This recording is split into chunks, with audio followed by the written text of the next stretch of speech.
Olá, boa tarde a todas e todos. Sejam bem-vindas e bem-vindos ao 8º encontro do primeiro Colóquio Internacional em Ciência, Tecnologia e Sociedade. Nós pedimos desculpas pelo atraso que se deu por alguns problemas técnicos. Esta sessão tem por intuito discutir um dos conceitos de inovação que mais tem ganhado destaque na literatura, o de inovação aberta. De forma a mantermos a polidez com o nosso convidado estrangeiro, a sessão será conduzida em inglês a partir de agora. So, beginning the session, let me introduce you to our first keynote speaker, Tiago Brandão. A historian by formation, Tiago Brandão is professor at the Postgraduation in Management and Policies of Science and Technology at the School of Social Sciences and Humanities at the Nova University in Lisbon. His research interests include science, technology, and innovation fields, mainly institutional and intellectual histories. More specifically, it reframes STI frameworks views and political appropriation, giving particular interest to the Global South, deconstructing the normative and systemic accounts widely disseminated by the innovation studies field's hegemonic influence.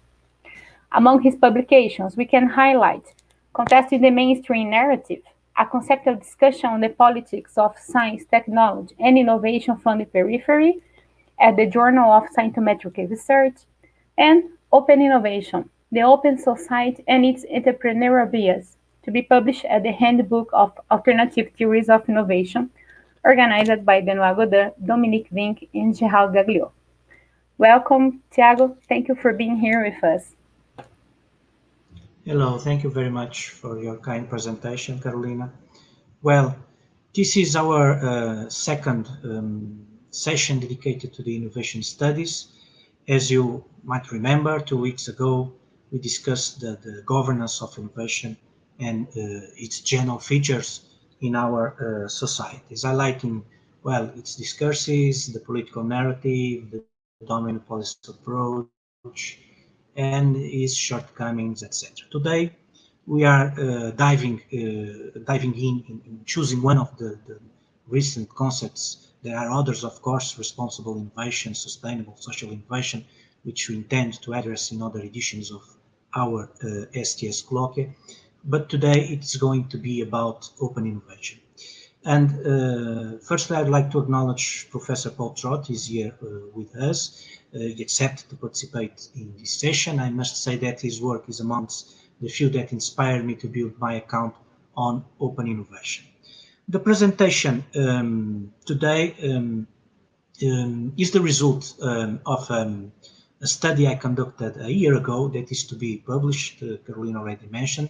And the departed question then was how to make sense of such a fuss around the concept of open innovation. I call it let me see if the slides are okay. I call it a historiographical approach because, well, firstly, I'm an historian, of course, but two things: history, intellectual and conceptual histories, and historical heuristics provides the main methodology for this study. I would like to highlight here that, at least for me, interdisciplinarity is not anti-disciplinarity.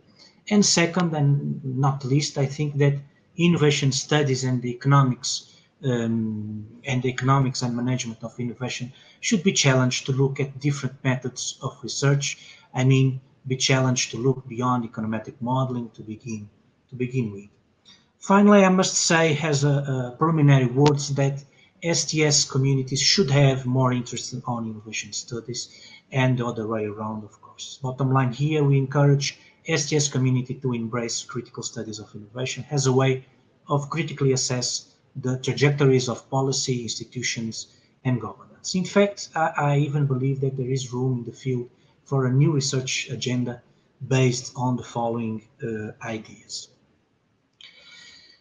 First, that innovation is indeed one of the major factors of development, economic growth and well-being, no doubt about that, though it is not the only factor of development. As well, technological innovation is not always serving the best interests from a societal point of view, which means that in the end, innovation is not always good. That's the main rationale of something I think should be a new research agenda. Even if you are not sympathetic to social issues, you should be aware that innovation could work against wealth, as mentioned Professor Peter Swan. For example, not just the poor or the environment might be harmed by innovative behaviors, but the rich and the establishment should adopt more precautionary approach upon innovative endeavors. This means we should abandon innovation, or that this is a view against innovation per se, of course not, but there is presently a player, not just me, this involves already several colleagues, a player to our academy to embrace more reflexivity on innovation studies and to look critically to innovation stories. In sum, this study is indeed part of a broad and collective research agenda. I mean the critical studies of innovation, a community of scholars that have been calling to study innovation not from a policy performative bias, but from a critical perspective. What this means? This means that I do not intend here to provide here a new framework, theory, or model, or something like that, not even defending it. I am just, I would say, dissecting one from a historical perspective, a trendy one, open innovation, in the light of conceptual and intellectual analysis, inserting this innovation, this open innovation, as a conceptual management frame in its tradition of thought by examining its ideological clauses.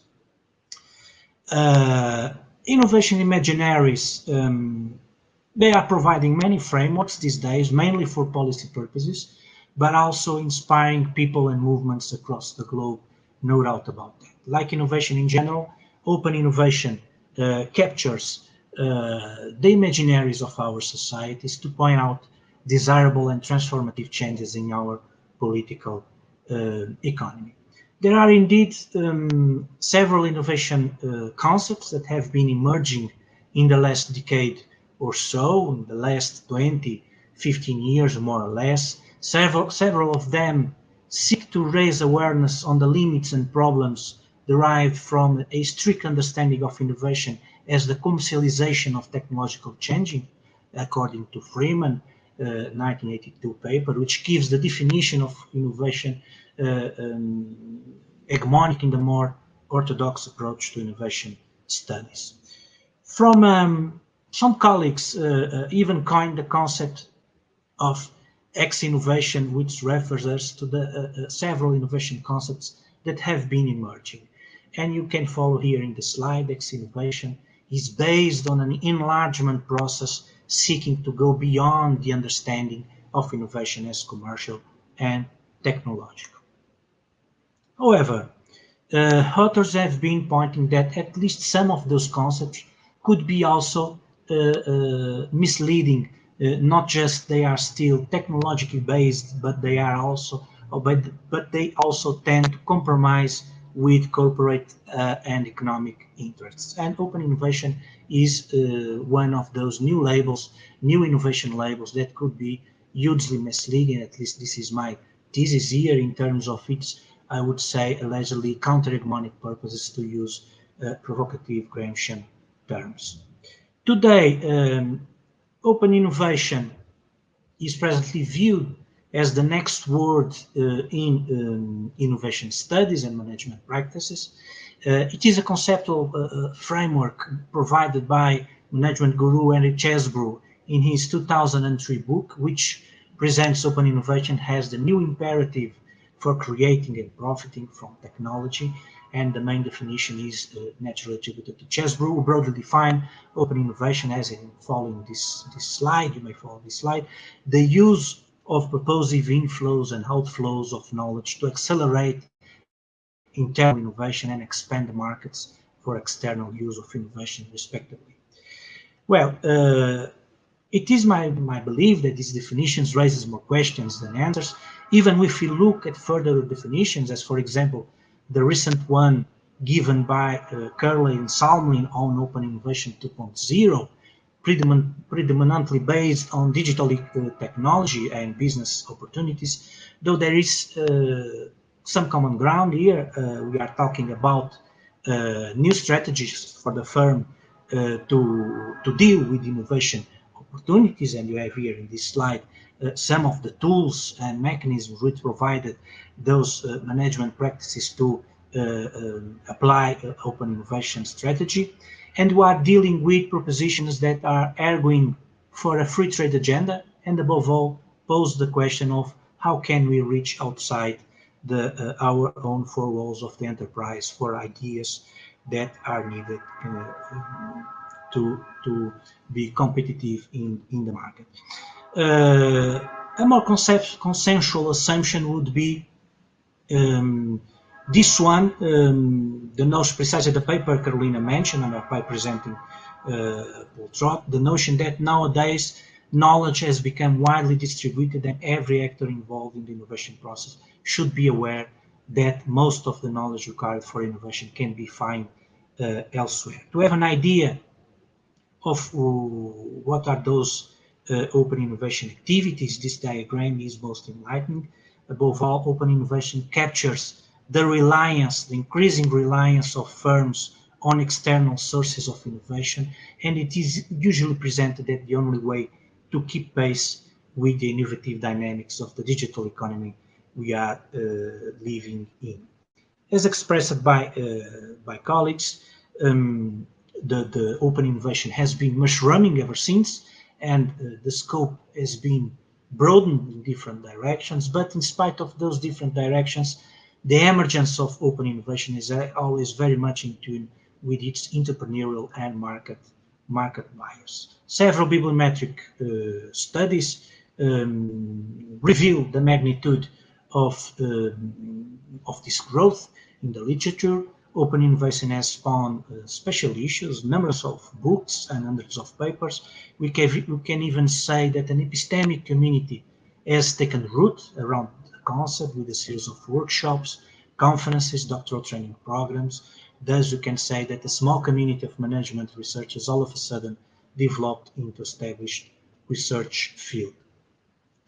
Also, lobbying activities became increasingly institutionalized, gathering academics and practitioners, not just in North America, but spread out globally through corporate and political forums. Open innovation as a conceptual management frame has been expanding in the European business milieux as well, but most remarkably on policy milieux. In 2010, for instance, it was set up the OISPG, the Open Innovation Strategy and Policy Group, intended to unite industrial groups, academia, governments, and private individuals to support policies for open innovation at the European Commission. Later, in 2014, another group was set up, the RISE, Research, Innovation and Science Expert Group, and the result of this work group was what I call an idiosyncratic report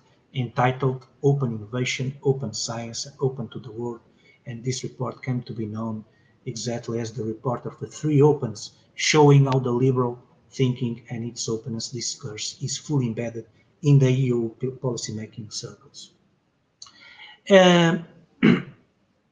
European Union experts' insight seems indeed fundamentally different from the open innovation management literature, and the tone is on how innovation and research interact, not just on corporate business models. And this is an example, as some colleagues call it, the concept capture in the name of a new policy narrative. So it seems that policy agendas are buying into this open innovation trend. It seems that recent policy expectations are betting on the open innovation narrative to break down the silos of the present silos of today's funding scheme. But as for the true reach of these policy discourses, it is though I think probably too soon to get a complete perspective of those policy developments yet, at least.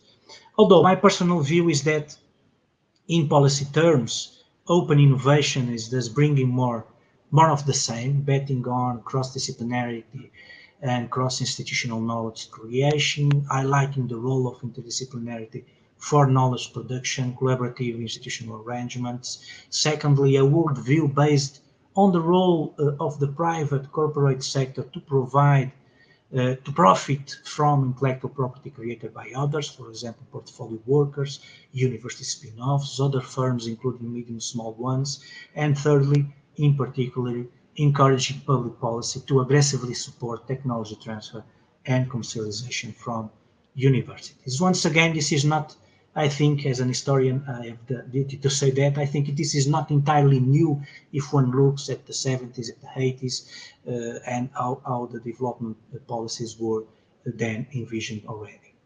So why it has such a momentum, open innovation these days? We should look, I think, at its historical and technological backgrounds. The information society, for example, shapes the open innovation framework, where the network enterprise is viewed as the new organizational logic of contemporary societies. Indeed, the open innovation, both as a performative discourse and management framework, is remarkably imprinted by this information society bias and the technological trajectories of the computer and the internet culture. For example, we know that the knowledge economy is based on ICTs, information and communication technology, and new ICTs, especially the internet, accelerated the knowledge diffusion process and increased the personal mobility of knowledge workers, for example, with many specialized knowledge workers like freelancers, consultants, or part-time engineers make a living as portfolio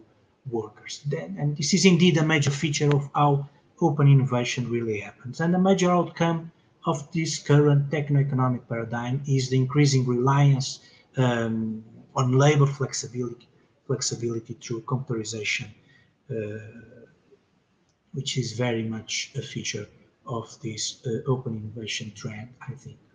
Well, another background is the technological, of course. The materiality of open innovation and its precursors drives from technological breakthroughs of the 20th century, and you can mention here in the slide from electronics and its applications in communication device, satellites developed during the Cold War, the so-called democratization of computer hardware and software over the 70s and the 80s and in the 90s as well, generalization of those information and communication technology, increasing coverage that renders meaning to our increasing internet coverage that renders meaning to our globalized world, and the new economy and the digital age that gave birth to immaterial, not so immaterial, but an immaterial economy that characterized the so-called post-industrial era.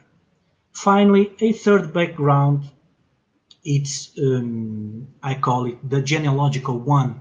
I mean, liberal ideas and several streams on the literature, mainly economics and management authors, that preceded the hype that emerged from Aaron Chesbrough book. The core of the study was then to look up on different streams in the literature.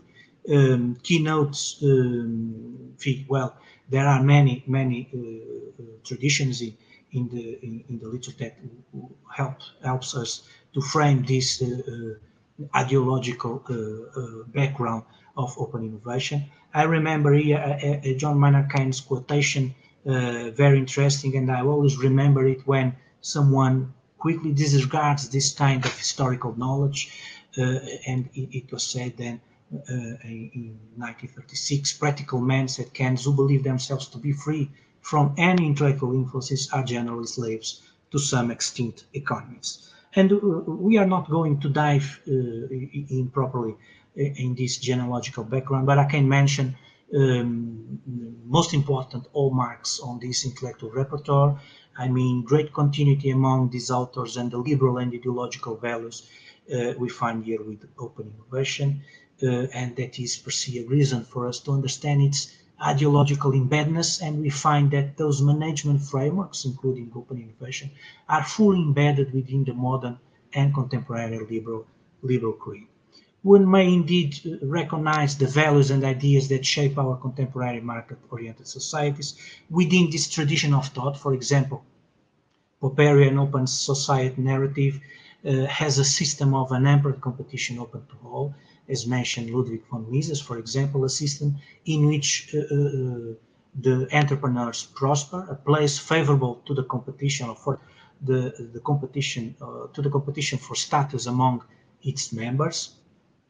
And of course, Schumpeter and the entrepreneurial ethos in the meanwhile that has been transformed in a kind of hegemonic single thought which shapes the mainstream neo-Schumpeterian worldview of our present day, embodied in what recent more critical literature has been calling the pro-innovation bias.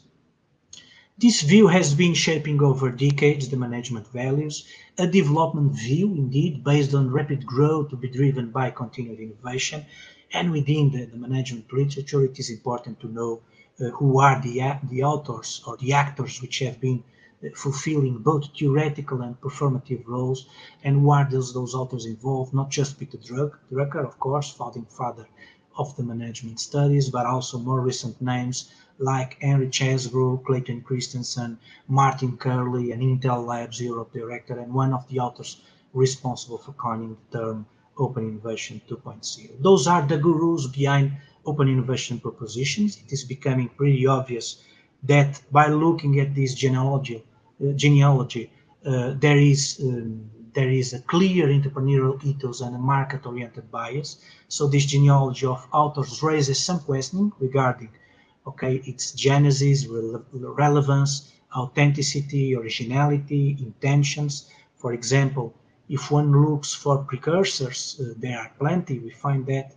very early precursors of the knowledge economy, already historical authors that dealt with the nature and the organization of the firm, addressing issues of knowledge distribution in our modern society, but also more recent precursors from the 80s and 90s, precursors of open innovation like user-driven innovation, disruptive innovation, and the tonic on the role of the users, appropriating the users' ideas and experience emerged then as a recurrent theme within the innovation literature. I believe Paul Trott may deal with this with more detail.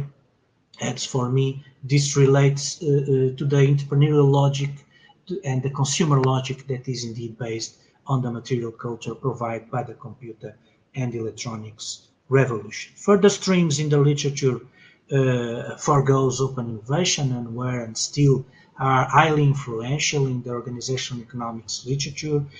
Colleagues from California, United States, literature on the entrepreneurial history also, and the organization of the firm, based on research knowledge and dynamic capabilities narratives. These accounts directly shape the open innovation frameworks. For example, since the 80s, the organizational economics literature was already pointing to major structural changes as regards in-house R&D management. It is not for the sake of being against, already said in the beginning. So what I want to say is that we shall acknowledge that behind the apparent novelty of this open innovation framework, there are historical and genealogical aspects. So this kind of approach should encourage all of us to, as Professor Paul Trott mentioned in his article, to avoid sloppy thinking and critical adoption of concepts. So as for our conclusions today, a historical approach then helps us unveiling the values, the ideas, the authors, the main works that shape those frameworks, but also the interests behind, the management schools and the entrepreneurial milieus, how it has been used and what kind of appropriations and resignifications are taking place, namely in policy milieus, what are their premises and presumptions like open market, a firm-centric worldview, envisioning of an innovative capitalism. For example, Marco Marcoux, a Finnish politician and vice president of the European Committee for the Regions, mentioned the vacuum world, right, which means V from volatility, A of ambiguity, C of complexity, and U of uncertainty. So this is the vacuum world. I must confess that I'm not sure I want to live in that world, but this is how the narrative is taking place. Our main conclusion is that open innovation represents a concept marked by increasing ambiguity and most of all that does not escape its entrepreneurial and management bias.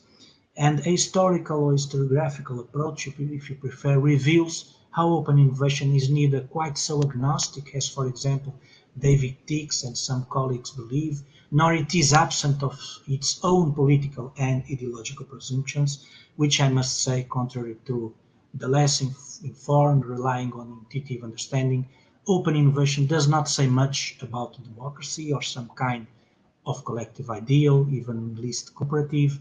That's why I call it from the beginning misleading. Open innovation is not about democracy.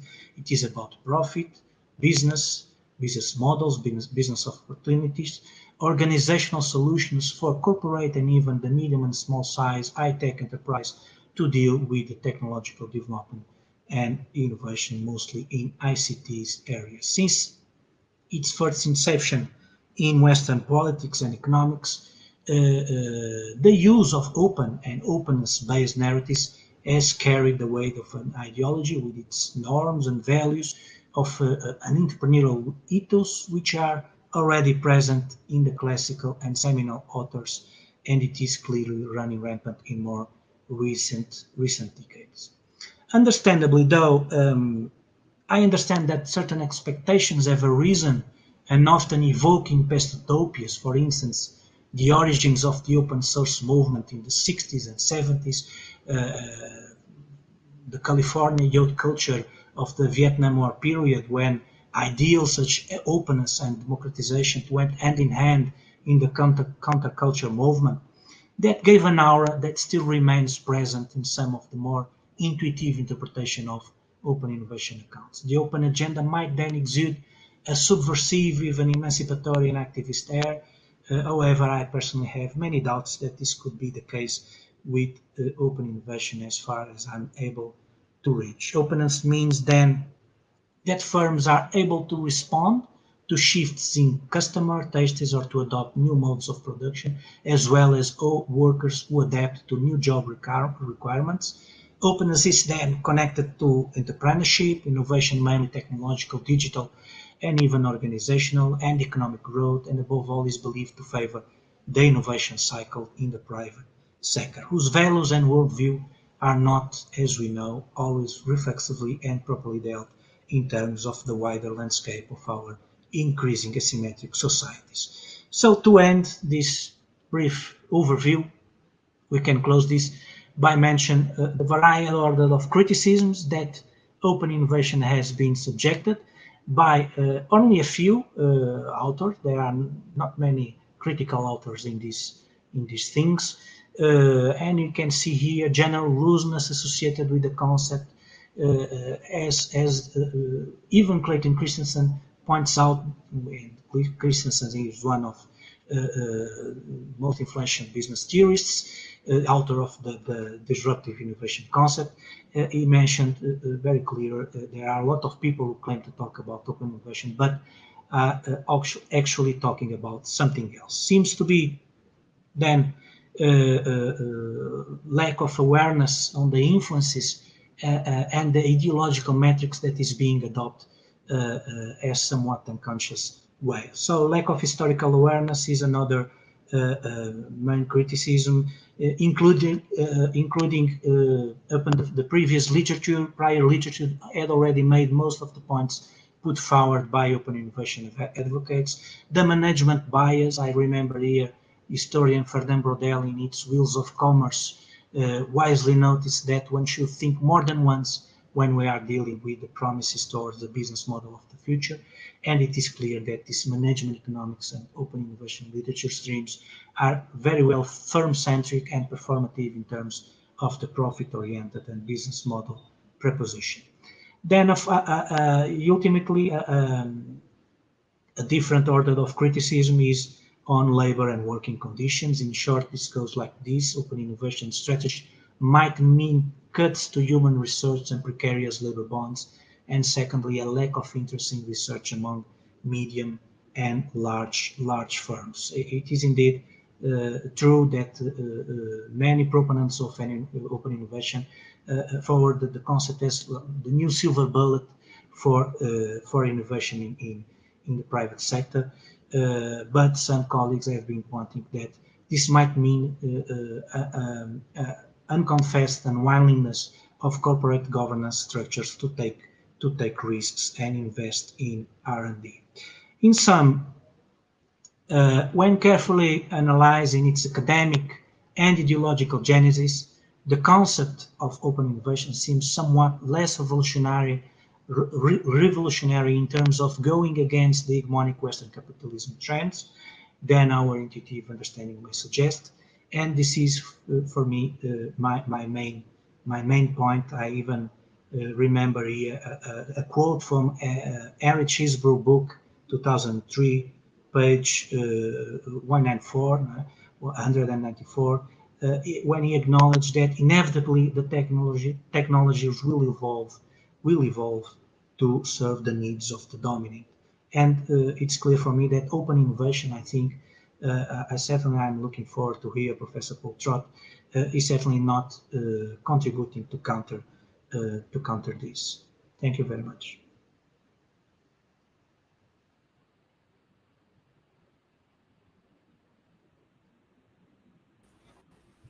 Thank you so much, Thiago. Well, let's go straight to the second presentation. Please feel free to make comments and questions at the chat. It can be in Portuguese and we translate. It's not a problem. In the end, we will proceed to the debate. So our second guest is the Professor Paul Trott, who is Professor of Innovation Management at the Faculty of Business and Law of the University of Portsmouth, and also Professor of Entrepreneurship and Innovation at the Technical University of Delft in the Netherlands. His research, widely cited and published in many journals, explores innovation policy and how firms manage innovation. Among his publications on this topic, we can highlight Why Open Innovation is Old Wine in New Bottles, published at the International Journal of Innovation Management, and Users as Innovators, exploring the limitations of user-driven innovation, published at the Prometheus Critical Studies in Innovation. Professor Paul Trott, thank you again for accepting our invitation. It's a pleasure to have you here. The stage is all yours. Thank you very much, Carolina. I would like to share my screen now. Hopefully you can see the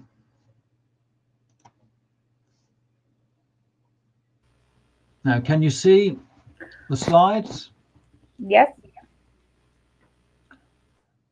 Do you need me to make any changes, or is it okay to continue?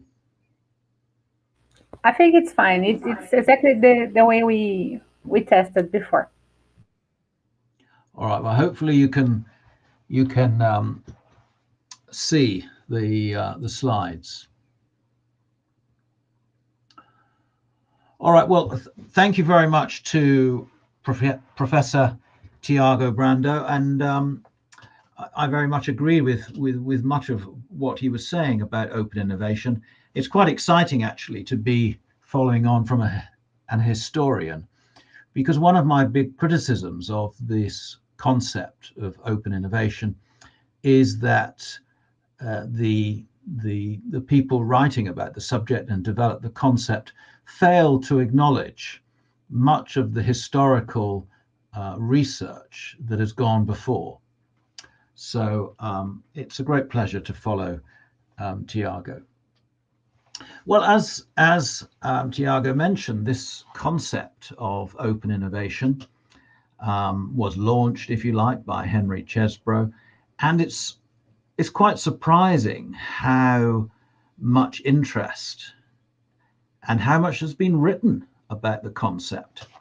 As I say from this slide, and this was June this year, over 3 million academic articles have been published on this concept. So clearly it has led to a lot of interest and a lot of research on this concept.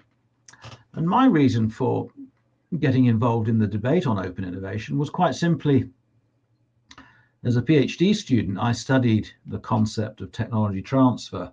And when I learned about open innovation, to me, it seemed very, very similar.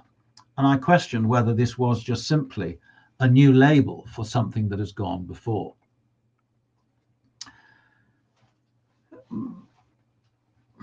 as Tiago mentioned, what's noticeable about the concept of open innovation is the limited critical examination from fellow academics.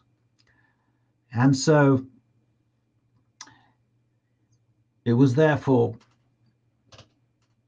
an obvious opportunity, really, to provide a critical review of this concept. Now, my criticism begins with this false dichotomy, which is presented by Chesbrough in his book, which really underpins the whole concept of open innovation. By arguing that open innovation is the only alternative and that firms are sure to fail if they continue with a closed innovation model, conveys the wrong impression that failing firms, if you like, follow closed innovation principles. And as I show, and I'll show over the next few slides, this is just simply incorrect. If you like, it is what we would call, what academics might call, a straw man argument. It misrepresents what innovation management is today, and it creates this fallacy, if you like, about closed innovation. And of course, because it's a fallacy and it misrepresents what innovation management is and R&D management is today, it's easy to criticize. But I think more than that, what made me quite cross about the concept was that it was misleading and in many ways offensive to the very, very progressive and very creative and innovative firms that existed in the 20th and 21st century. So that's the background to it. And later on, I will examine the 6 notions that sit behind this concept. And it's up to you, of course, as academics, as historians, to make your own judgment about the level of newness, if you like, and the extent to which the concept really can offer anything new to firms and policymakers. So this is the concept of closed innovation that Chesbrough was criticizing. He was arguing that firms develop products and the ideas start at the funnel and they develop and they possibly hit the target, that's our current market, or possibly they develop new markets, etc. But what the concept argued was that open innovation is a very different approach, and that a firm's technology may well indeed lead to products and services for the current market, but it may be possible to license and spin out, divest, sell technologies to other firms and generate an income. Well, as I'll show, this is not new. Professor, yes? I'm so sorry. I think your presentation is not moving on. Oh. We are still on the cover. All right. Well. Okay. Now it changed.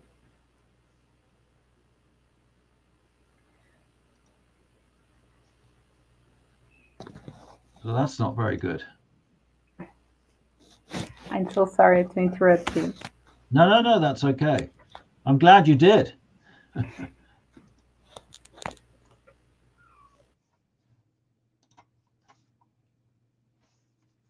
But can you see the slides now? Not yet. It's a black screen right now. Maybe you could try share again.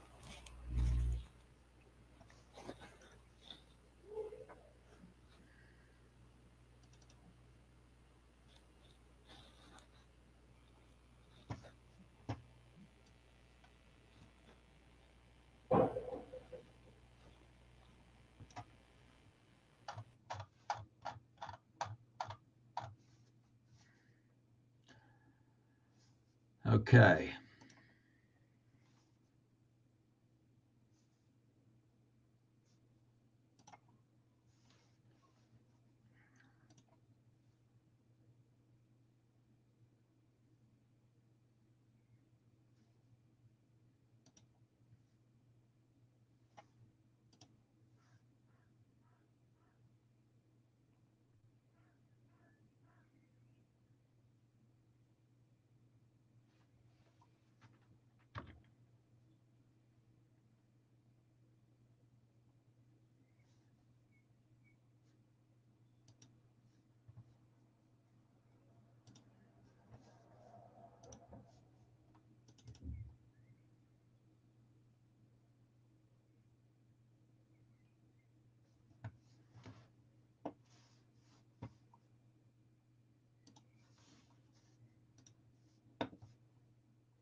If you prefer, you can send the presentation for me by email, and we project for you.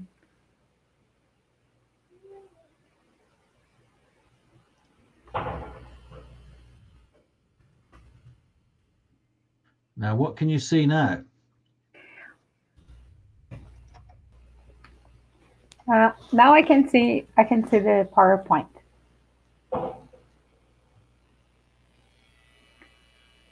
Is that better? Yep, you can see the presentation now. If you can try just change the slide What just to about check now? it. Perfect. More than perfect. Thank you, Professor. And sorry again. Can you see the whole slide? Yep. Perfect and clear. Right, shall I go again? Uh, you can start again from whatever you think it's appropriate. We were following you. It was Will just a you? shame you had prepared such a nice presentation and you were not seeing. That's all. Okay. But now it's working. Can you see the next slide, slide 2? Yep. And slide 3? Perfect. Now it's working. All right. Thank you. All right. Well, this was the straw man argument I was talking about, where you create a misrepresentation of reality, but then, of course, it makes it much easier to demolish the argument. All right. Well, so I got to here before the technology stopped working. So I was trying to explain the differences between open and closed innovation so that you fully understand. So the idea here is that technology is developed for markets, possibly new markets, but with open innovation, technology can be used to develop products and services for current markets, but it may be possible to license or sell technologies to other firms so that they can reach their current markets. And it may also be possible, using this concept of open innovation, to access external technologies, possibly technologies from other firms, again by licensing or purchasing. And firms can bring in technology from not just from the R&D, but through manufacturing, any part of the innovation process. So this is the concept of open innovation. So hopefully you can understand that. So you'll notice the difference between closed innovation principles and open innovation principles. And this is the misrepresentation of innovation and R&D management that I think annoyed many people. So the closed innovation principle was that the smart people in our field work for us. Well, no firm realizes that all the smart people work for your company. Everyone knows that there are other smart people around the world in other universities. So you can see these misrepresentations made it very difficult to criticize closed innovation and put forward this concept of open innovation. But of course, it's not the case that all firms were engaged in closed innovation principles. That's not the case. Most successful firms were already engaged in open innovation activities. Of course, they just didn't know that it was called open innovation. So let's have a look at these in detail. And by the way, just to underscore the increasing interest in this concept of open innovation, in front of you on this slide, there are 14 literature reviews on open innovation, published in some of the top management and business journals around the world. So these are not papers, these are literature reviews on the concept of open innovation. And I've even put one from 2021 here. So let's deal with this first one. The smart people in our field work for us. This is supposedly a closed innovation principle. Well, this is just, as I say, misleading. And here I provide some evidence going right back to the First World War in 1919, when the Allies went into Germany and found that many of the German chemical firms were indeed extremely well advanced in their industrial R&D, as this following quote shows. I won't go through to the quote, but it's a quote from a document published in 1919, clearly showing that the UK chemical industry was very much aware that the German chemical industry was far ahead. The second notion, that to profit from R&D we must discover, develop and ship the technology ourselves. Well, once again, a misleading notion, because anyone who's been studying innovation management will know that technology partnerships, firms working together, have been rising rapidly since the 1970s, and especially in high technology industries, the increasing use of joint ventures and strategic alliances. Let's just look at a few. You have the European Airbus trying to compete with Boeing developed in the 1970s, 1980s. A joint venture in electronics between Philips and Korean-based LG. Sony Ericsson, a joint venture between two electronics firms, and the list goes on and on. So hardly something new. Indeed, many firms getting involved, working together with firms for many years. The third concept, if we discover it ourselves, we will get it to the market first.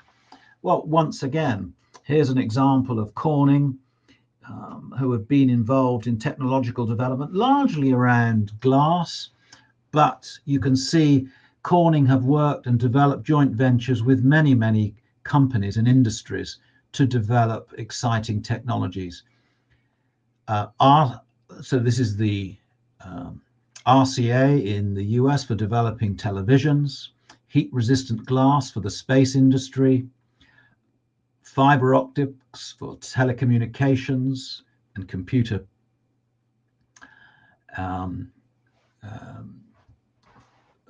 cabling, and of course LCD glass for laptops, and probably most famously Gorilla Glass for smartphones. The fourth notion, that if we are first to commercialize an innovation, we will win.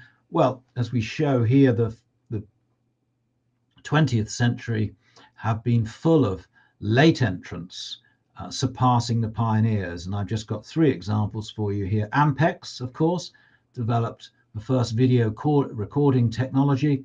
But of course, the company that eventually won that innovation race was the Victor Corporation of Japan, JVC, winning the VHS cassette recording industry.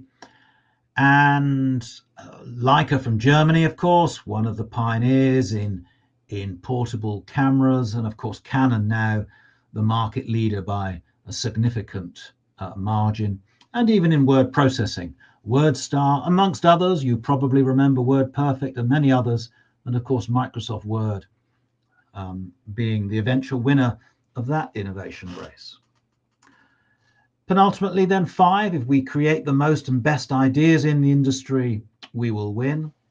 Well, once again, we can see that just because you spend money on R&D, and sometimes a lot of money on research and development, doesn't mean that you will indeed win the race. Here's an example of Nokia spending 14% of its revenue on R&D, and of course, still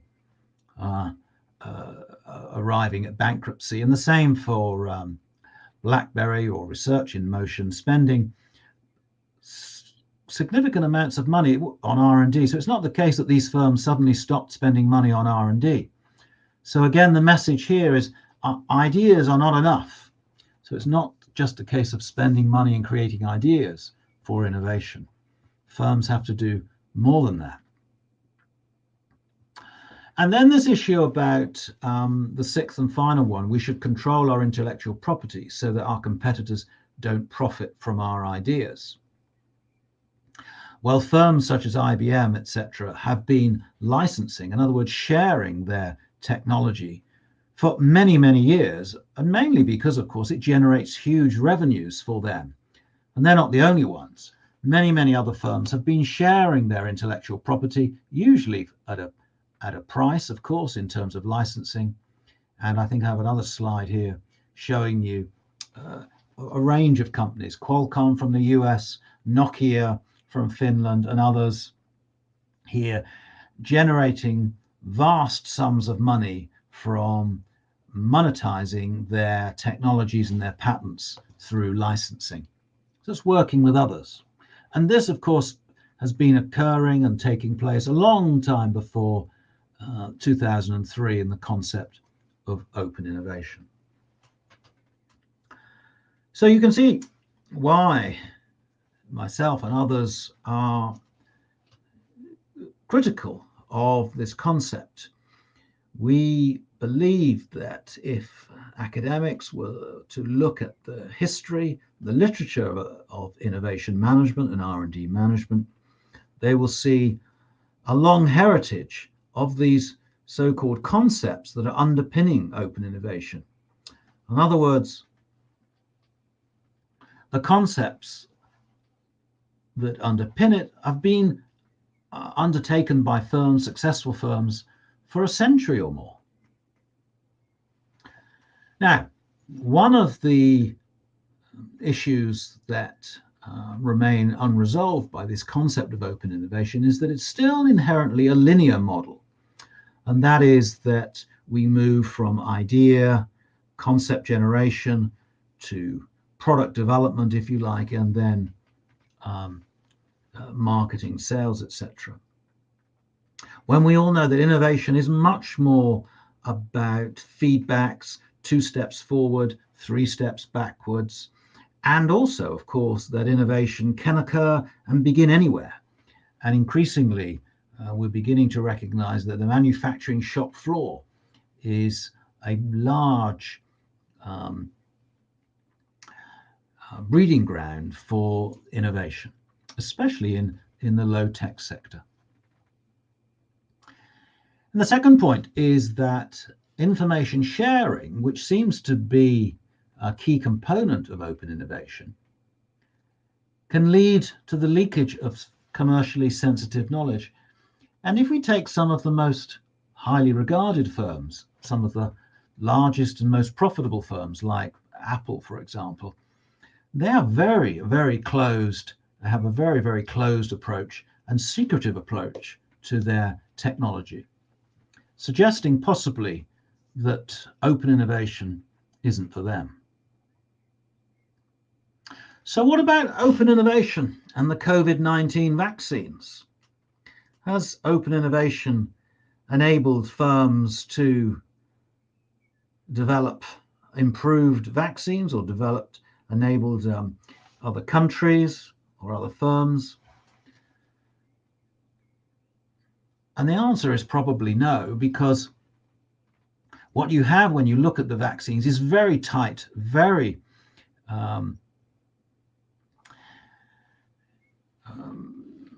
strong intellectual property sitting around, in the form of patents, of course, sitting around the technologies which lie at the heart of these vaccines. It's interesting to note that the joint venture with Oxford University and AstraZeneca has delivered a vaccine which is significantly lower in cost per dose than some of the other vaccines which we are seeing available around the world. So my best criticism of the open innovation is to suggest that innovation really occurs through an interaction of science and technology in society, like those vaccines that we were seeing being developed in universities and in pharmaceutical firms. And this is how innovation actually occurs. It's an interaction between the needs of society and the latest developments in science and technology. And of course, these ideas can feed in, as I was saying, to the manufacturing process, to R&D possibly, but also elsewhere in the innovation process. And we have emphasis on technology push, or we can have an emphasis on a market pull approach. So finally then, undoubtedly, Henry Chesbrough has been very, very successful in popularizing the notion of technology transfer through this concept of open innovation and the need to share and exchange knowledge. But of course, many firms have been doing this, as I've suggested, for 100 years. The appeal, of course, is because it's simple and it retains this linear notion of science, development of science into the marketplace. But to paraphrase just one of the notions of open innovation, not all the good ideas in innovation originate from Harvard Business School or the Haas School of Business. Right, that's the end.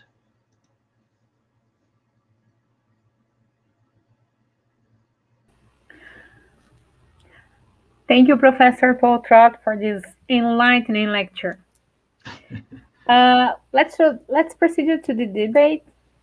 So since I'm not seeing any questions yet, let me start myself with a warming lap.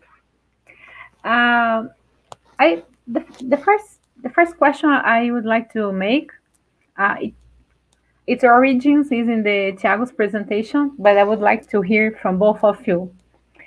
Thiago, in the beginning of your lecture, you mentioned the precautionary principle, which leads us to the issue of innovation governance.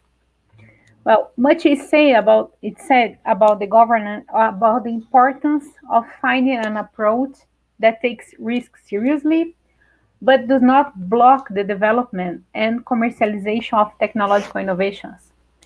How both of you consider the claims of open innovation affect this debate?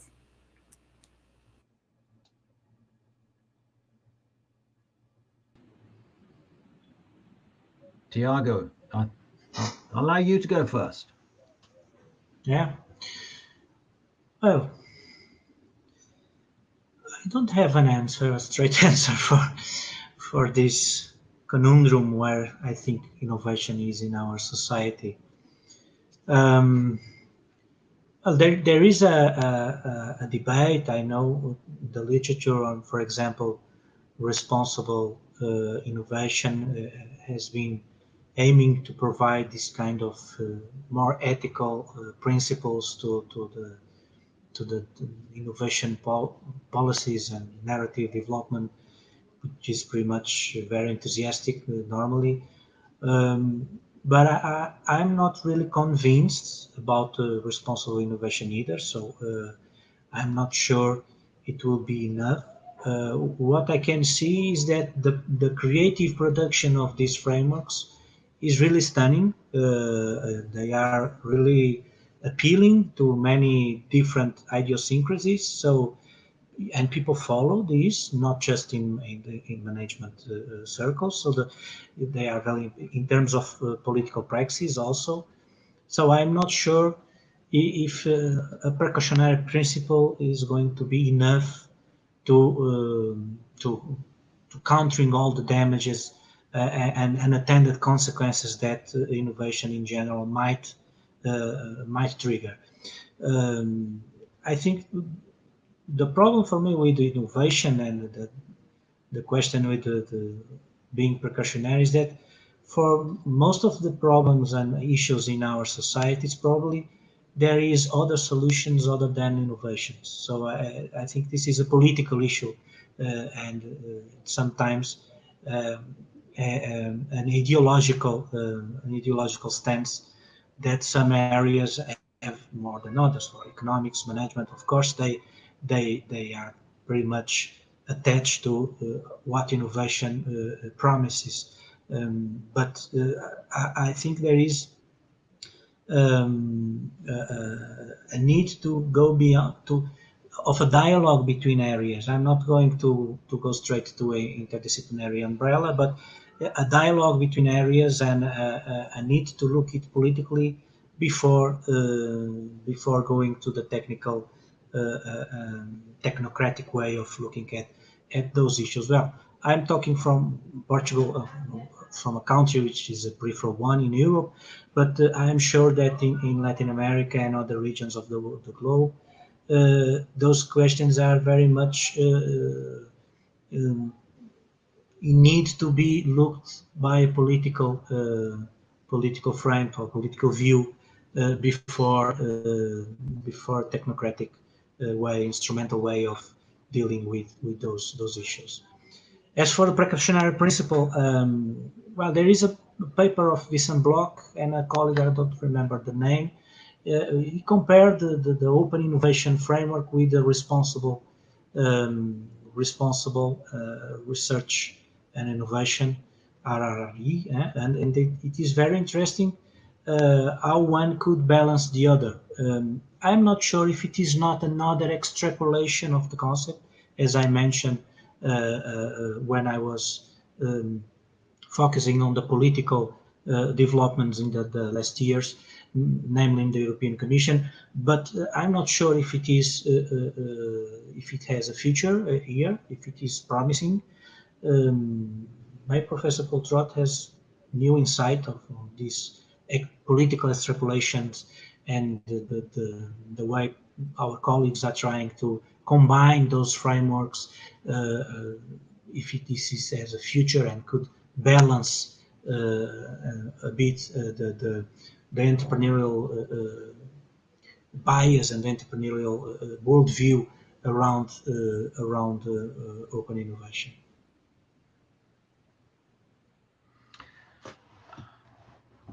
I will just add, I agree with much of what Professor Tiago mentioned. I think the development of the vaccines for COVID-19 has been remarkably successful and has probably underscored science and technology's place and also its belief by politicians that science and technology can solve many of the world's problems. And I agree with Tiago, this is a political decision ultimately. But I mean, while technology has delivered huge amounts of pollution around the world, and it's frightening to look at the amounts of plastic in the oceans, etc.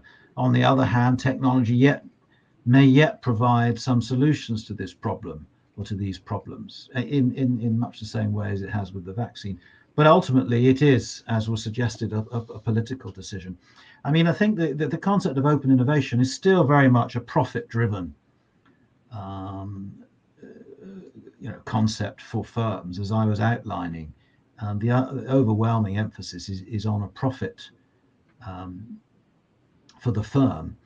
And I think the slide I showed about the vaccine, that was quite interesting in that when you saw the different revenues, the the joint venture that was set up between the University of Oxford and AstraZeneca was enabled, but this was a choice, of course, by AstraZeneca to limit the profits that it wished to generate. Because I mean, I think it's going to generate something in the order of I don't know what the revenues are for AstraZeneca, but they're a quarter, I think, of what their competitors are going to be. I mean, that's a political decision or a business decision, I suppose. Absolutely. Thank you. Let me see if someone have a question here. Otherwise, I will keep with mine.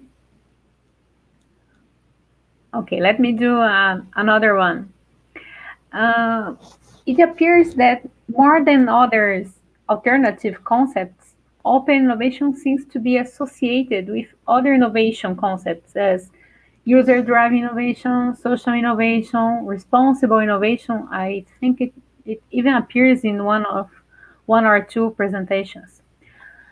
Do you consider it is due to its ambiguity and performative nature, or would exist even other reasons behind it? Well, shall I start this time, and then Tiago can carry on. It's remarkable. It is absolutely remarkable that the concept has become so successful, and as you say, Caroline, it's being adopted and used by disciplines beyond business and management. It seems, but what's lacking is this critical review of the concept. But I agree with you. It is being linked to many other concepts. In particular, this idea of democratizing technology and democratizing innovation, that somehow it's linked to open source. It's going to lead to a more open, freer, more liberal society. I think this is misleading. I think this is very misleading. I don't think that's what open innovation is. It is still very much a profit-driven concept for firms.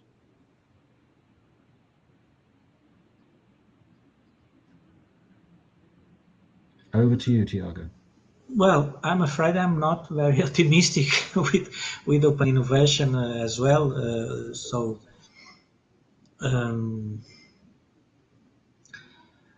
For me, what maybe Professor Trott may enlighten me a bit on.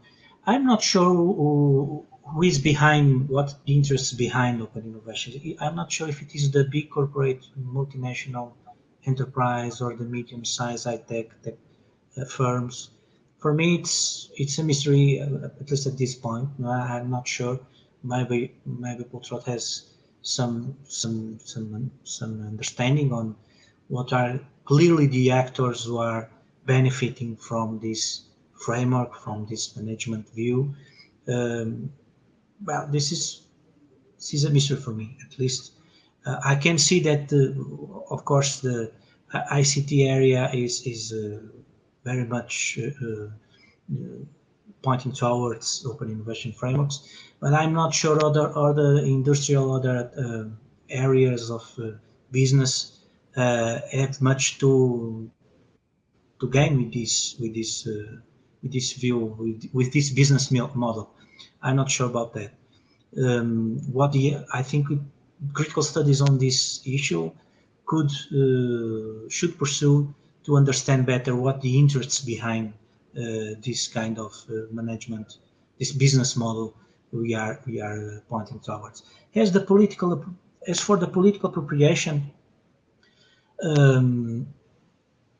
I think there is two traditions here, the North America and the European. I'm not sure they are hand in hand in this endeavor of open innovation.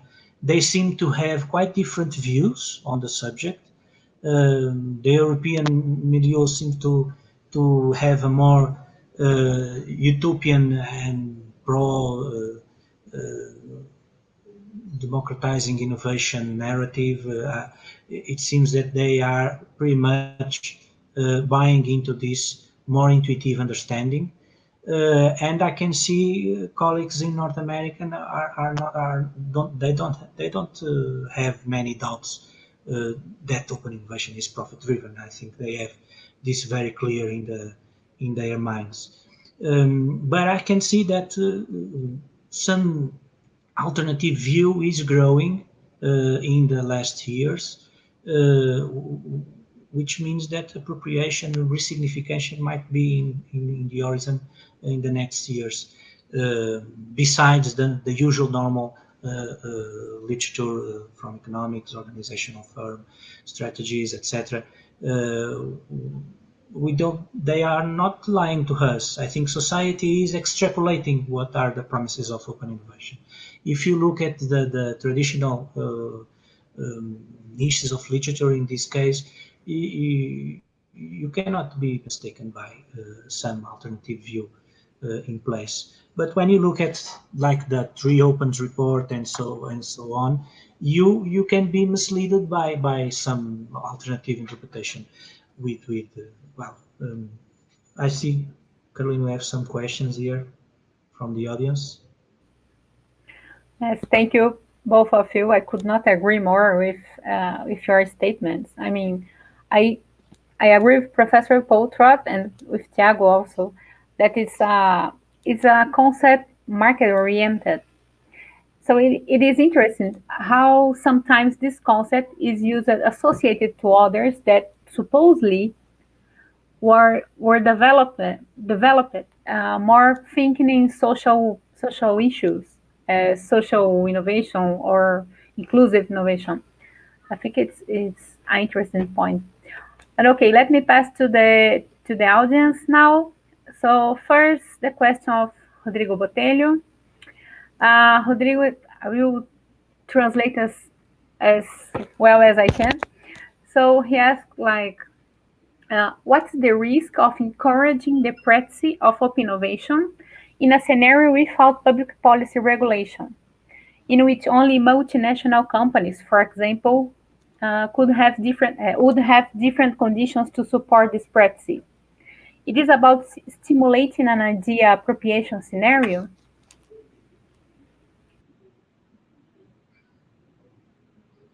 Who's the first? You choose. Please, Professor. Our guest today. Well, thank you very much. Yeah, well, I agree that I think the roots of the open innovation concept were very much largely based around large firms, partly because I think it was to do with technology transfer and R&D expenditure and licensing and things like this. But as we've all been saying, the growth in the concept and the popularity of the concept is very surprising, and whether it is correctly being adopted by small firms, I think it's largely inappropriate for small firms. I mean, the danger here for those advocates of open innovation is that it's presented as a panacea to solve all the problems, and of course, people are just going to be very disappointed because it's just not going to do what some of these academics and the articles suggest.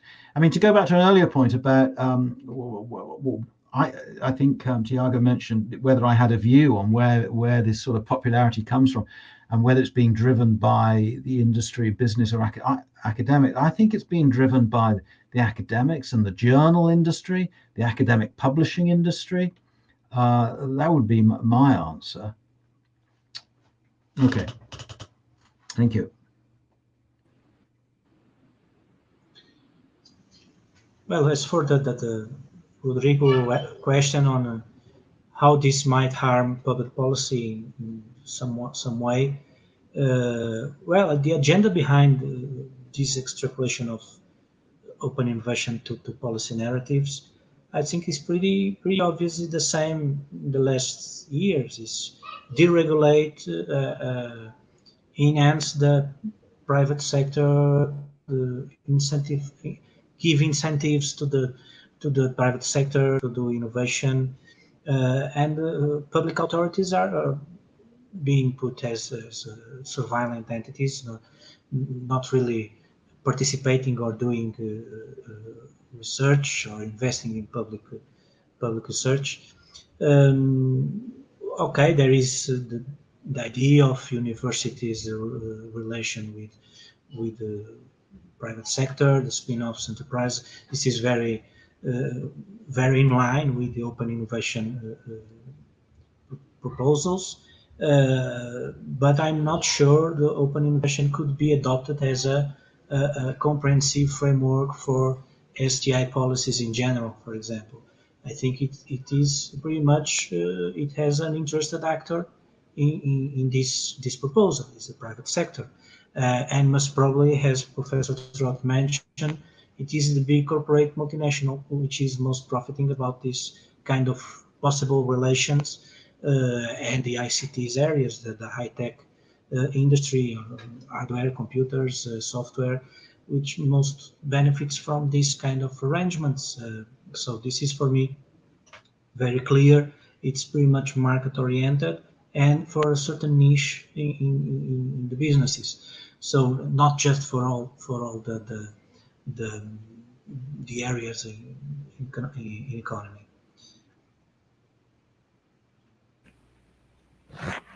Thank you. Let's pass to the next question from Noelle Invernizzi. It is in two parts given to the word limit. So she starts saying, if there is little novelty and frail conceptualization of open innovation, what do you think explains all the fuzz around open innovation?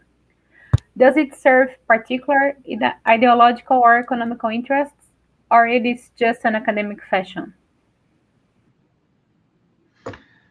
Okay. Well, I sort of touched on this in my last answer about the what's driving this, and I think there is an element of the academic journals. It's become an industry with academics and business schools and management schools and others. It's provided a platform, if you like, to generate and write more articles, and it's generated a whole industry. And I think the journals are it's self-fulfilling, more journals, more articles, and but whether it's delivering any genuine policy initiatives or any policy changes is more questionable. So the first part of the question is, yes, I think a lot of it is, unfortunately, a bandwagon that's running, and a lot of people are jumping on the bandwagon. And I think what's generated, or partly generated, is the academics themselves. And as I say, I think history may yet show, well, time will tell, whether huge mistakes have been made. And that, as academics, I think we have to protect ourselves, and we have to call out where we feel that things are not right, or we need to be critical. And my concern is that we're not being critical enough.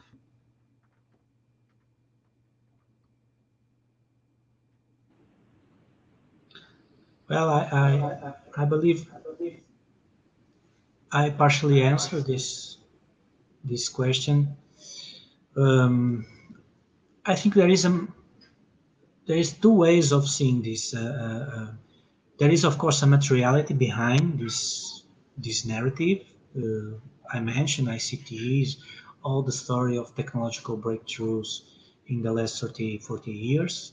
This is one way of highlighting how open innovation at some point, in a certain measure, is a consequence of our current techno-economic paradigm. So this is natural that we have a number of firms trying to organize themselves in that way.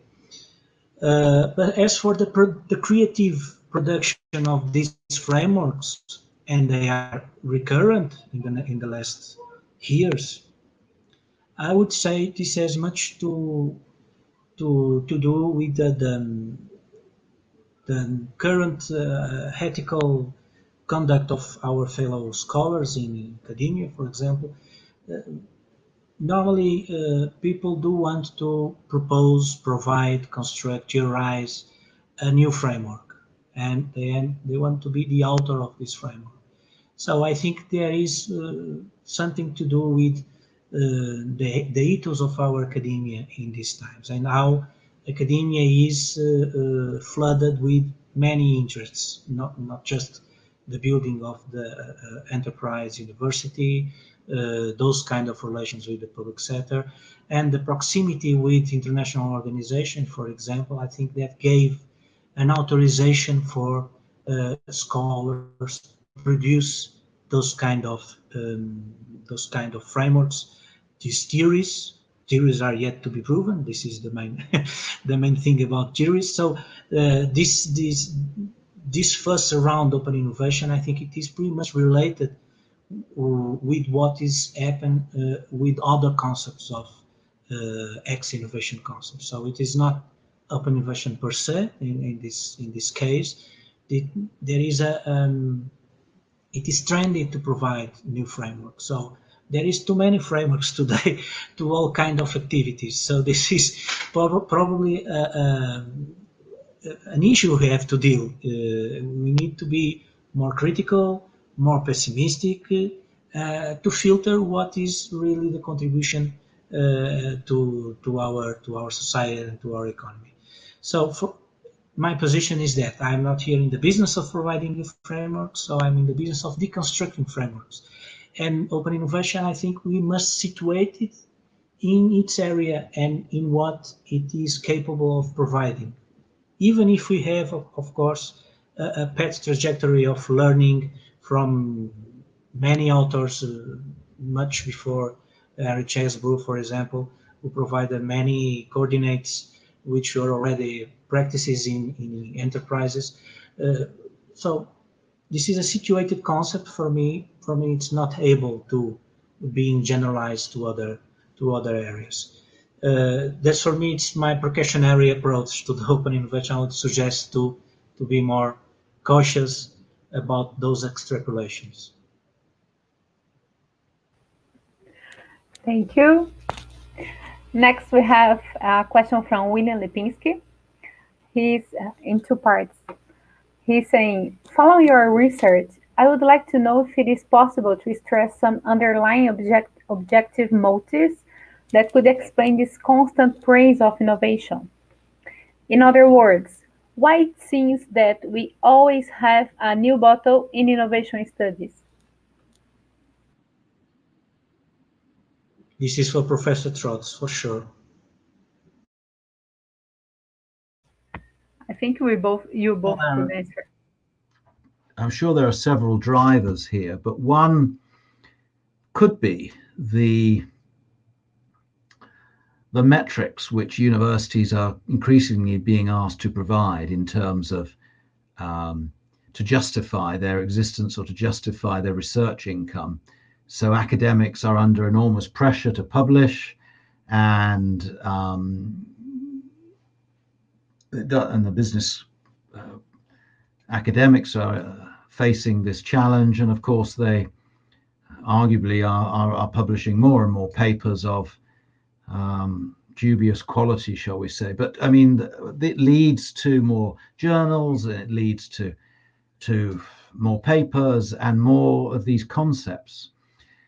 I mean, famously, although we're criticizing this concept of open innovation, I mean, others have been criticized famously before. I mean, Jill Lepore, the historian from Harvard, you recall her devastating critique of Clayton Christensen's concept of disruptive innovation in the New Yorker. I mean, she wrote this it was a wonderful piece. And I recommend all students of of business, really, to, well, and beyond, to read that piece, because it shows a very useful critical review. And she argued that it was just simply another fad, if you like. And so this is not new. This criticism that we're holding up these concepts for criticism, and I think we're doing what we should do as academics. I think what I'm amazed at, and I never cease to be amazed, is just the number of articles that open innovation has driven, and what it's spawned. It's incredible, unbelievable. Okay, end. Well, as I said, there is, for me, it is remarkable the continuity of values and ideas between this liberal tradition, not just scholars of political economy, but also in policy documents. It's most remarkable. How we live in a liberal, in terms of ideology, we live in the liberal world for sure. And this is, for me, a new bottle, but for pushing forward the same agenda, the free trade liberal agenda. It's always on the desk to push forward. This is the debate, the political debate behind how we can rely on corporate, private, or in public authorities. I think this is what is the dispute between those frameworks and the alternative ones. I'm not sure if the open innovation could be socially inclusive and be combined, as some colleagues have been trying to combine with responsible research innovation. I'm not sure if open innovation needs to be combined with sustainable innovation. For example, I'm reading here a question in the chat. So because those compromises, they are the story of international organizations. For example, in environmental area, for example, it's very stunning how those compromises have been in place for generations, and the results are very poor. Paul mentioned problem with plastics in the ocean. There is many examples, which for me, as a worried citizen, it's more of the same. So I'm not sure this kind of compromising approaches, combining frameworks, it is sophisticated, I can concede that, very creative, but I'm not sure the results are, I'm not sure it is producing any result, this kind of creative combination of frameworks. And you may say, okay, but there was regimes in the past, state-centered and not firm-centric, and there is issues also. Yes, of course, there is issue. Maybe we need to raise a different approach to these issues. And from the academia, I think it is simply not enough to produce this kind of theories and policy models, which is what is in perspective, is to provide policy models for our political elite. I'm not sure it is doing any good. But okay, I'm an historian. I'm I am staying from the from the seat views. No, I'm I'm not in that political action. Maybe in another session we can have the kind of well, we are here as scholars, but we can have other kind of guests to have a more optimistic view on this framework. At least I know that being critical, it certainly helps for people to be more serious and have better papers, quality papers, to produce more sound frameworks. This is for me a palpable contribution for the debate, because we can see that there is many literature which does not have the standard, the intellectual standard. It cannot resist to any counter argumentation of this kind, like looking to the past and the intellectual contributions, previous literature, and so on. So I would recommend even to social inclusive innovation theories. I can see here a colleague speaking on grassroots innovations. I would recommend that if they have good intentions with their proposals, it would be good to understand if they are providing really a novelty for policy action, if it is not the same as usual. Thank you. Following, we have now the question from Rafael Banners that Thiago more or less anticipated. Rafael is asking, I would like to ask whether one could say open innovation would hinder grassroots innovations. To what extent open innovation misleads innovations that could be socially and environmentally sustainable?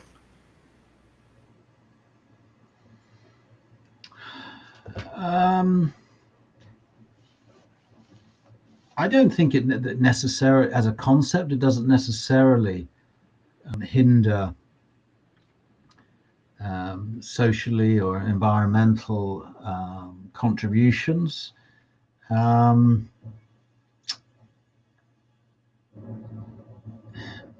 I think it's just, my concern is that, as I say, it's presented as a panacea that will solve all firms and society's problems by delivering, many new ideas, and that will help transfer technology that's sort of sitting around not being used, and will ensure that full use is made of technologies, etc. But I'm afraid I don't share this sort of optimistic view, and I don't see how open innovation can do that.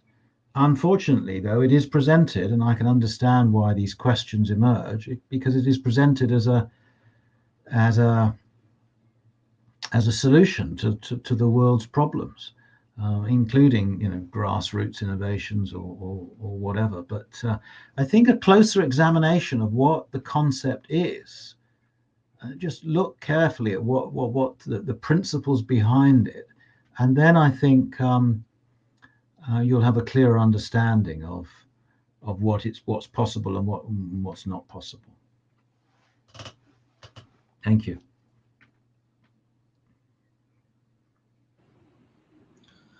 Well, if open innovation can hinder sustainable and socially environmental innovations, well, if profit is the main criteria, at some point it will hinder, of course, social and responsible environmental innovations.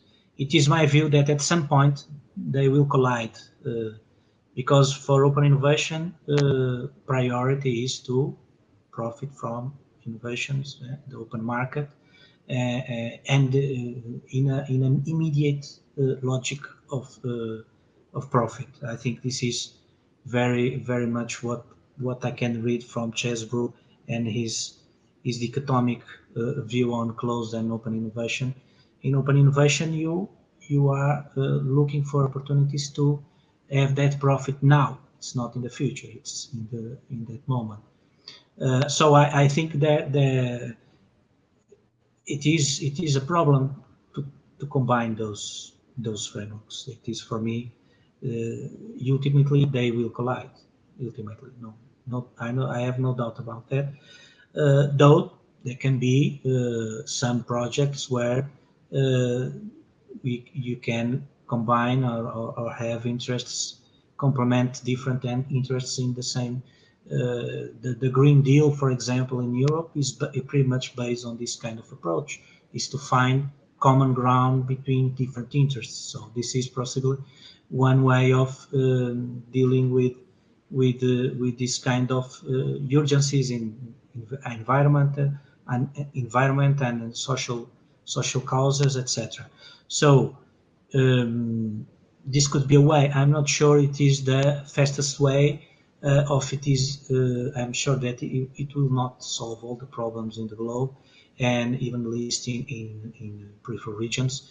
So you might find a business model there in Europe, for example, but I'm not sure you will find this kind of convergence between private actors and public authorities and social movements in countries like Brazil or Argentina, for example, or even in Portugal, because you will be reduced to a scope of very limited scope of opportunities, because not all social needs are profitable in the immediate. So this is in terms of business solution. Well, this is my guess with that. Carolina, may I just say, I'm going to have to leave soon, if that's okay. Please, I was just finishing and give you the word for possibly closing remarks. So the floor is yours, Professor. Okay, I'll start. Well, firstly, I've enjoyed it very much, and hopefully I'll be able to return. I very much enjoyed that, and in particular, I'd like to thank Professor Tiago Brando. I've enjoyed listening to his comments, and yes, I feel that hopefully we might be able to produce something together in the future. Who knows? That would be nice.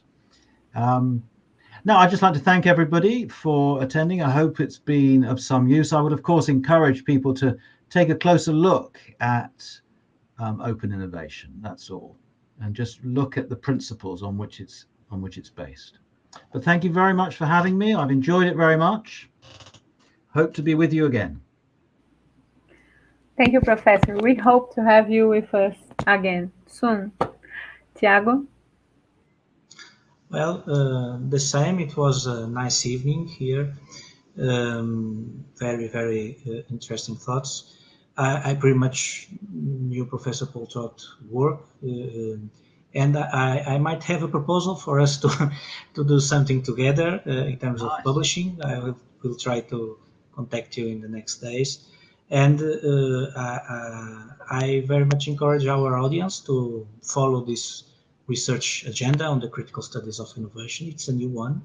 It's very much in depth of recently deceased Professor Benoit Godin, for example. It was an inspiration for many of us.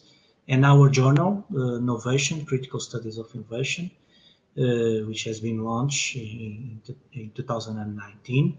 So you can submit your proposals, special issues for our journal.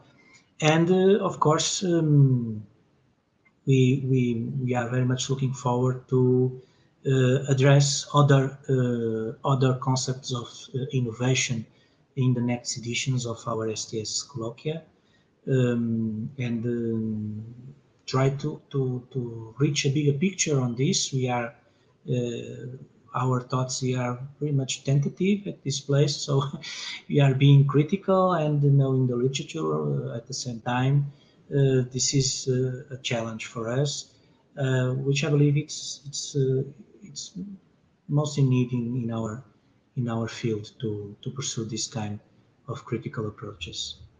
So many thanks to Professor Trott once again. It was a pleasure to hear you, and we see in the next. Not the next week, but the other after the next. We have the 8th session of this colloquia STS. Thank you again, both of you. Obrigada a todos e a todas e todos que nos acompanharam nessa sessão. Um grande abraço e até a próxima.